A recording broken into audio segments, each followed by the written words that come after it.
Today I am going to teach you the famous poem of Swami Vivekananda, The Song of the Free। बच्चों, आज मैं आप लोगों को स्वामी विवेकानंद का यह जो कविता है the song of the free माने स्वतंत्रता के गीत, सॉन्ग माने गीत, ऑफ द फ्री स्वतंत्रता के गीत, जैसा कि आप विवेकानंद जी के बारे में अच्छी तरह से जानते हैं, आज मैं उसको आप लोगों को पढ़ाने जा रहा हूँ। आज यह जो पोएम आपको पढ़ा रहा हूँ, इसके बाद एक पोएम आपका और बचा हुआ है, द ट्रू ब्यूटी। आपकी पोइट्री पूरी तरह से समाप्त हो जाएगी। तो सबसे पहले मैं आप लोगों को थोड़ा सा विवेकानंद जी के बारे में बता दूं। Swami Vivekananda was born on January 12, 1863. The real name of Swami Vivekananda was Narendra Nath Dutt. जैसा कि आप जानते हैं कि 12 जनवरी 1863 को इनका जन्म हुआ और इनका वास्तविक नाम जो है वह स्वामी विवेकानंद का वास्तविक नाम है Narendra Nath Datta. His mother's name was Bhuvaneshwari Devi. इनके माँ का नाम भुवनेश्वरी देवी है। She influenced him deeply. माँ से ये बहुत ज़्यादा प्रभावित हुए। He inherited his regal bearing, his exceptional memory and his unbounded love for humanity from her. यह उत्तराधिकार में पाए हुए हैं अपने माँ से सहनशीलता, एक्सेप्शनल मेमोरी अर्थात अत्यधिक असाधारण स्मृति, और अनबाउंडेड लव और असीमित प्रेम। किसके लिए? मानवता के लिए, मानव के लिए, अपनी माँ से। तो इस प्रकार से इनकी और बहुत सारी कहानी है, बहुत सारी घटनाएं हैं इनके बारे में। तो बहुत ज़्यादा न बता करके हम आते हैं अबाउट द पोएम, कविता के बारे में। कविता क्या है, सॉन्ग ऑफ द फ्री क्या है, विवेकानंद जी क्या कहना चाह रहे हैं, इसको आप देखिए। It is very inspiring poem. कवि विवेकानंद जी कहते हैं कि यह जो पोएम है song of the free very inspiring, बहुत ही प्रेरणादायक है, आपको बहुत ही प्रेरित करेगा। The poet expresses his views. कवि यहाँ पर अपने विचारों को व्यक्त करता है ऑन द फिलॉसफी ऑफ अद्वैतवाद, अद्वैतवाद के दर्शन पर। द पोएट सेज, कवि कहता है that human life is surrounded, कहता है कि मानव का जो जीवन है वो घिरा हुआ है विद मेनी सफरिंग्स, बहुत ज़्यादा कष्टों से, दुखों से, एंड डिफ़िकल्टीज़ और कठिनाइयों से। वास्तव में जीवन जो है कठिनाइयों से और दुखों से घिरा हुआ है। But we should not be disheartened, हमें निराश नहीं होना चाहिए। ऐसा विवेकानंद जी कहते हैं कि भले ही जीवन कठिनाइयों से घिरा हुआ है, भले ही जीवन कष्टों से भरा हुआ है, लेकिन हमें निराश नहीं होना चाहिए। We should have a definite aim, हमारा एक निश्चित उद्देश्य होना चाहिए। किसके लिए? एंड सोशल रिफॉर्मर टू, समाज सुधार के लिए, हमें समाज सुधारक भी होना चाहिए। We should have a definite aim, हमारा एक निश्चित उद्देश्य होना चाहिए ऑफ लाइफ, जीवन का। एंड शुड मार्च फॉरवर्ड, और हमें आगे बढ़ना चाहिए ऑन टू अचीव इट, इसे प्राप्त करने के लिए। फिर कवि कहते हैं द सेंट पोएट माने संत कवि।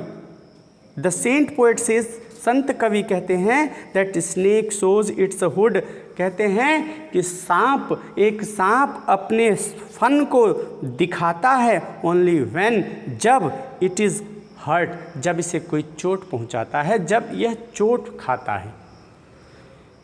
फिर कवि कहते हैं if we blow up a flame, यदि हम फूंक मारते हैं आग पर, तो इट्स बर्न ब्राइटली, तो यह तेजी से, इसका लौ निकलता है, तेजी से यह जलता है।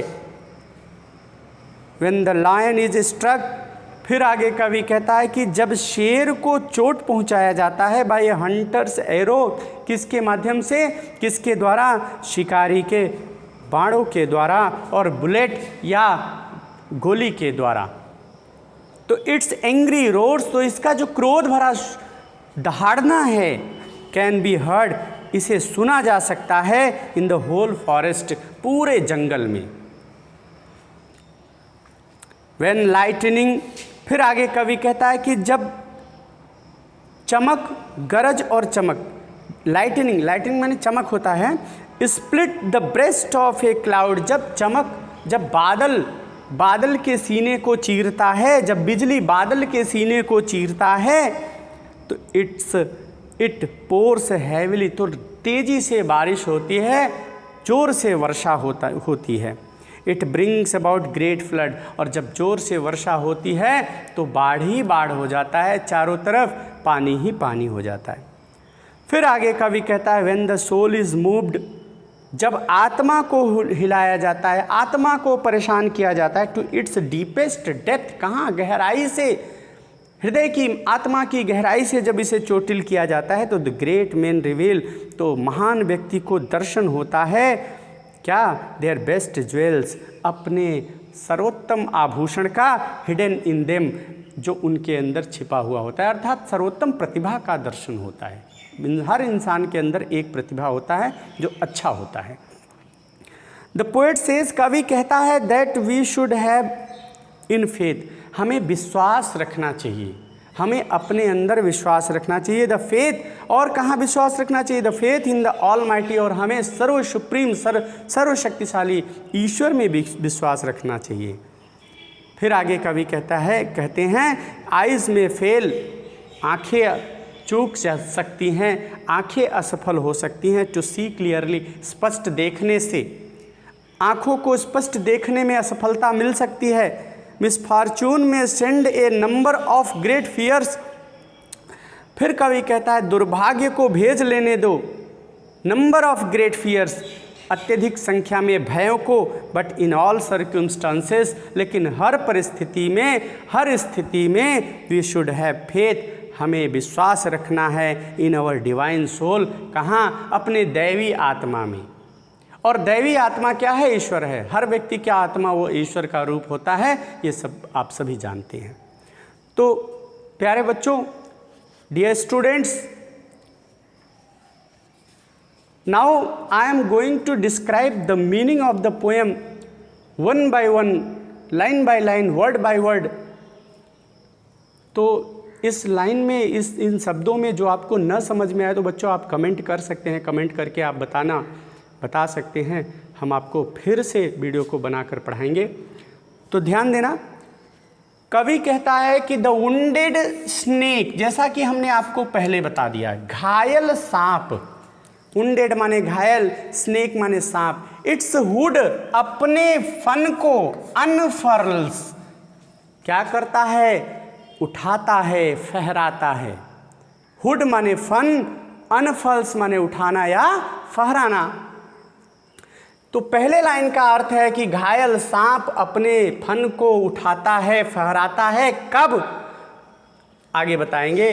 और फिर कवि कहता है द फ्लेम, फ्लेम माने लौ, आग के लौ को फ्लेम कहते हैं। The flame stirred up, stirred up, stir माने हिलाना होता है, लेकिन जब यहाँ पर कवि ये कहता है, जब यहाँ पर आप फ्लेम को क्या करेंगे, हिलाएंगे, आग को खुरेदेंगे, खुरेदने से मतलब है स्टर्ड अप, डथ ब्लेज, तो डथ यहाँ डज का ओल्ड फॉर्म है, प्रेजेंट इंडेफिनिट टेंस का, ये डज जो सहायक क्रिया है। तो डथ ब्लेज, ब्लेज माने लौ, ऊपर उठना। तो कवि कहता है कि जब आग को कुरेदा जाता है, जब आग को फूंक मारा जाता है या कुरेदा जाता है फ्लेम को, तो क्या लौ उठता है। फिर आगे कवि कहता है कि द डेजर्ट एयर, डेजर्ट माने रेगिस्तान और एयर माने हवा, रेगिस्तान का हवा रीसाउंड्स, गूंजता है, रीसाउंड्स माने गूंजना, जोर से आवाज करना, रीसाउंड्स। द कॉल्स, कॉल्स माने दहाड़। यहाँ पर कॉल माने पुकारना नहीं, बल्कि कॉल का मतलब होता है दहाड़। किसका दहाड़ आगे आएगा। अब किसके दहाड़ पर, ऑफ हर्ट स्ट्रक, हृदय, हर्ट माने हृदय, स्ट्रक माने चोट पहुंचाया हुआ, गहरी चोट, गहरा आघात, गहरा चोट पहुंचाया हुआ, गहरा चोट खाया हुआ, लायंस रेज, शेर के गुस्से, शेर का गुस्सा। तो कवि कहता है कि जब घायल सांप अपने फन को फहराता है, घायल सांप अपने फन को फहराता है कब, जब उसे किसी प्रकार से घायल किया जाए। और अगर आग को कुरेदा जाता है तो लौ निकलती है, और रेगिस्तान का हवा, रेगिस्तान का जो हवा है वो गूंजता है कब, जब घायल सांप, struck hurt struck lion's roar, जब घायल हृदय से आघात पहुंचा हुआ कौन, शेर जब दहाड़ मारता है तो रेगिस्तान की हवा क्या करती है, गूंजती है। फिर आगे कवि कहता है कि द क्लाउड्स, जो बादल है, puts fourth it's deluge strength, puts fourth, puts fourth का मतलब यहाँ पर होता है प्रस्तुत करना, रखना, भेजना, प्रस्तुत करना, इट्स डिल्यूज स्ट्रेंथ, अपने बाढ़ को, अपने ताकत को, डिल्यूज स्ट्रेंथ, स्ट्रेंथ माने ताकत, और डिल्यूज माने बाढ़ वाले, माने ताकत को। तो जब बादल अपने ताकत को प्रस्तुत करता है, कब प्रस्तुत करता है, व्हेन लाइटनिंग, जब बिजली, क्लीव्स चीरती है, इट्स ब्रेस्ट, इसके सीने को, जब बिजली इसके सीने को चीरती है। फिर आगे कवि कहता है व्हेन द सोल, जब आत्मा, इज स्टर्ड, आत्मा को आघात पहुंचाया जाता है। स्टर्ड का मतलब यहाँ पर चोट पहुंचाना, आघात पहुंचाना या परेशान करना। तो जब आत्मा को परेशान किया जाता है, चोट पहुंचाया जाता है, टू इट्स इनमोस्ट डेप्थ, कहाँ इनमोस्ट माने अत्यधिक, और डेप्थ माने गहराई, माने अत्यधिक गहराई से जब आत्मा को चोट पहुंचाया जाता है तो ग्रेट वंस, तो महान व्यक्तियों का अनफोल्ड निकलता है, क्या निकलता है, देयर बेस्ट, उनकी सर्वोत्तम गुण, उनके सर्वोत्तम गुण जो है निकल कर सामने